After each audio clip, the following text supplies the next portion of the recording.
साथियों नमस्कार, मैं कवि सीएल दीवाना फिर आपका यूट्यूब में फिर से स्वागत वंदन अभिनंदन करते हैं।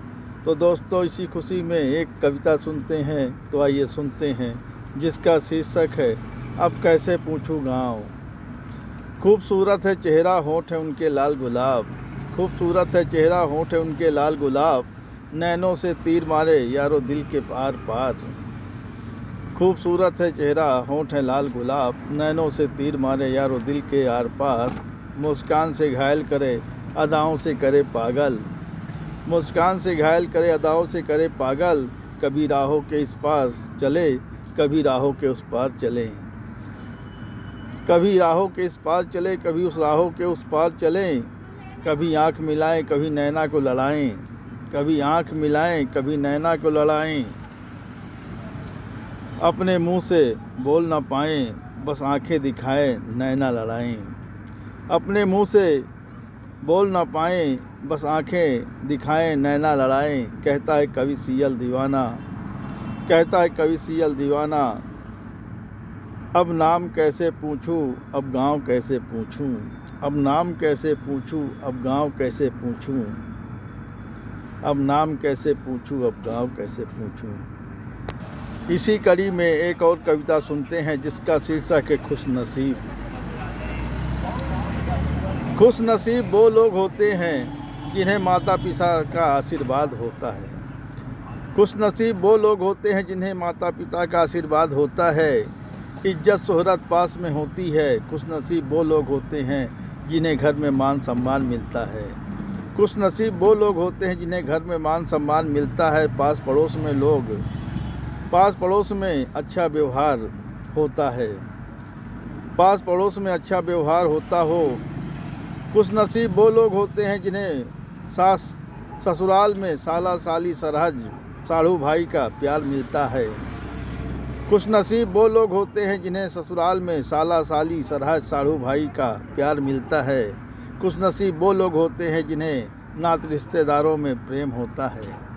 खुशनसीब वो लोग होते हैं जिन्हें नात रिश्तेदारों में प्रेम होता है। कहता है कवि सीएल दीवाना, खुशनसीब वो लोग भी होते हैं जिन्हें घरवाली के साथ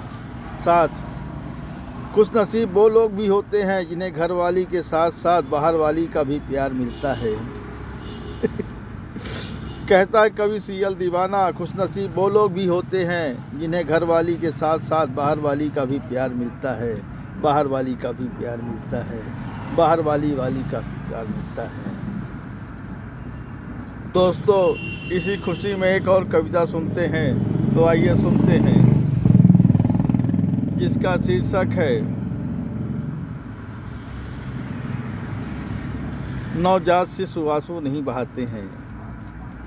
रोना कभी कभी अच्छा लगता है, हंसना हमेशा अच्छा लगता है।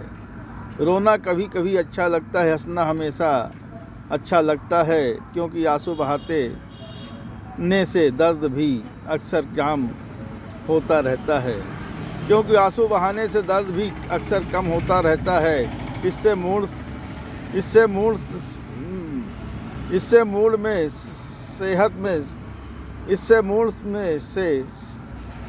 सेहत में सकारात्मक अक्सर असर पड़ता है।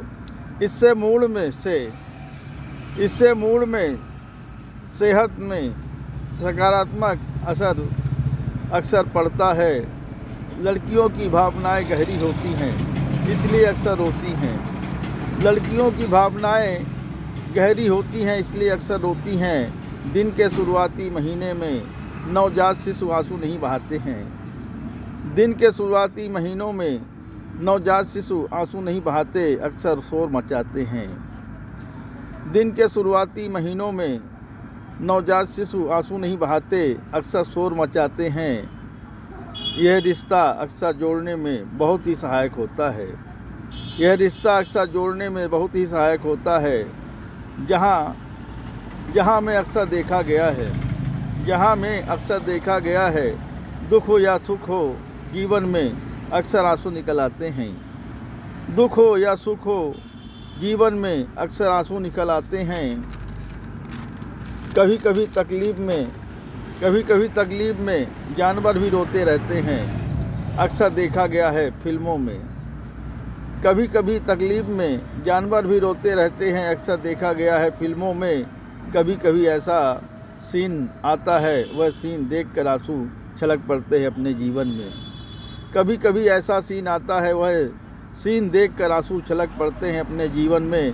कुछ लोग आंसू बहाकर दुख तकलीफ़ को दूर करते हैं। कुछ लोग आंसू बहाकर दुख तकलीफ़ को दूर करते हैं। कुछ लोग आंसू बहाकर अपना बिगड़ा हुआ काम बनाते हैं। कुछ लोग आंसू बहाकर अपना बिगड़ा काम बनाते हैं। कहता है कवि सियल दीवाना, मैं भी कभी कभी आंसू बहाकर अपना दुख दूर करता हूँ। कहता है कवि सियल दीवाना, मैं भी कभी कभी आंसू बहाकर अपना दुख दूर करता हूँ, अपना दुख दूर करता हूँ, अपना दुख दूर करता हूँ, अपना दुख दूर करता हूँ।